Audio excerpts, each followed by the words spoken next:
Those who are at the highest points actually experience more sense of loneliness. In spite of living with families, I think that if you cannot disconnect and leave behind your work, you can have all your loved ones surrounding you. You have the opportunity to talk to them, engage with them. They will be engaging with you. I would say personally is that you can develop. I would give a very simple answer for a very complex question. Okay. And somebody this morning actually asked me, can AI replace humans, human relationships?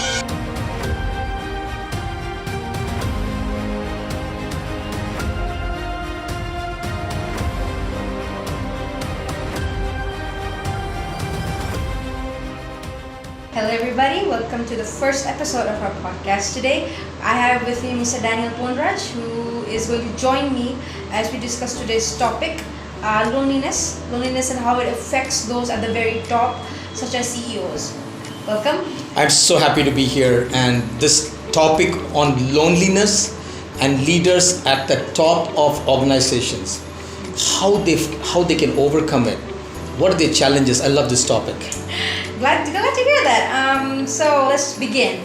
How would you say that loneliness? How would you say it manifests? First of all, how does it come in? How does it affect? I would like to start by saying this is a real thing. This happens to people who are in the top of their organizations. Yeah. They say, I feel lonely. They say, I feel isolated.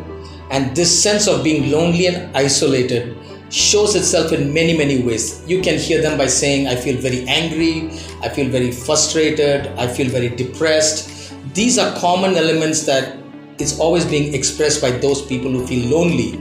And these are people who are at the top of their agencies, organizations, leading large companies and large number of people. Yeah, I do agree because I did read an article the other day talking about how 70% of, there was a study done, but how so many CEOs, 70% of them, and in fact, do suffer from loneliness. That's right. Yeah. So why do you think it comes about like that? I think that as with leadership, as you go up the pinnacle, and the farther you go up, I think is the higher is the sense of feeling isolated and the sense of being lonely. So those who are at the highest points actually experience more sense of loneliness. And I think that comes because I think is that most people cannot leave their work back at home, and they do not have a way to disconnect their work when they go back home and to be able to experience the awesomeness of life that is outside of the workplace. And so I think that is where is the starting point of where they begin to feel very lonely and isolated.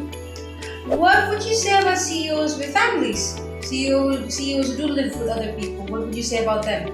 Yeah, I think that in spite of living with families, I think that if you cannot disconnect and leave behind your work at your workplace and you take that home, you can have all your loved ones surrounding you. You have the opportunity to talk to them, engage with them. They will be engaging with you, but you are not able to engage because you're not disconnected from your work. Right. And so that gives you a sense of being isolated and the feeling of loneliness. That is a good point. Yeah. That is a very good point. So, personally speaking, you are a CEO Right. and you have a family. Would you say that you suffer from such feelings of loneliness? I think like every other CEO who leads a large company organization, I think I've experienced that tremendously. And I can be sitting with my family around and still not talking to them. And they can feel it. They'll be like, my father is not talking to me. My husband is not talking to me. He's not engaging. You're not listening. Are you really listening? Those kinds of conversations are always happening because I have not left my responsibilities, my work, that baggage. I have brought it home through the living room and brought it into my family. But for people like me, I would say that there is hope. And I would like to talk about that hope today of how your sense of loneliness and isolation can be changed. Right, before we get to that, there is familiar relationships. What would you say about friendships at work? Would you say that they are beyond work or they are like just work? Yeah, let me add that as a question saying, can you find true friendship and relationships at workplace? Yes. Right? That's perfect. And many would say no, many would say it complicates it. Many would say that no for that. Many organizations would even say that that is not a healthy thing. I would say personally is that you can develop good, healthy relationships at the workplace and beyond it. Okay, and what I mean by that is, I think in the workplace, one of the important pieces of great teamwork, I think, is the ability to be able to understand each other, communicate together, and know each other, and then move towards a goal. And we focus a lot on that, on communication, teamwork, team building. But sometimes I think that complicates it because we don't want to hurt each other, right? But I think that we can nurture these relationships out of the workplace. So we work together towards a common goal, but I think it can be nurtured out of the workplace where we can spend time with each other, get to know each other, communicate better, and be able to help those relationships blossom. But that needs to be taken beyond the workplace, on to away from the office. Continued, I would not say discontinued, but if it's groomed outside, I think it can blossom better. Well, that's humans. What about the internet? We have Snapchat, Facebook, Instagram. People all over the world. We can connect with whoever we want, whenever we want. Do you think that would help those at the top connect with others better? Yeah, that's a good point. Right now, AI is there, and somebody this morning actually asked me, "Can AI replace, humans? Human relationships?" And that's a deep question, and I would like to address that by saying, my direct answer is that there are many tools available with the computers, robotics, or with AI, which can help us to engage with ourselves, right? Either with games, gaming, or if it is with some tools that help us to engage and play and talk. There are many things like that. But I think that there's something about human connection that any of these gadgets cannot give, like human touch, like human sensitivity, and also the human response. I think that is something very special, and I think that only human to human touch can actually make that happen. So I think there are some tools that can help us to engage better, but I think that the human connection that we seek for, the intimacy, can only be found in other human beings, and for which we need each other. And only then can we build that bond that we always, the intimacy and the bonding that we are longing for. That's very beautiful.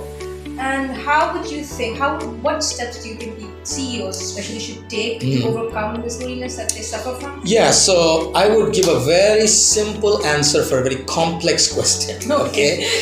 And the part in this also is that, let me extend that a little better also by saying that there was a famous quote that was very, very often spoken about when I was when we were growing up. And it used to say like this, that all work and no play makes Tom a boring boy, right? So all work and no play. So the question is that we need to be able to differentiate between work and play. We need to sometimes hit stop and say start play. Hit stop and start play.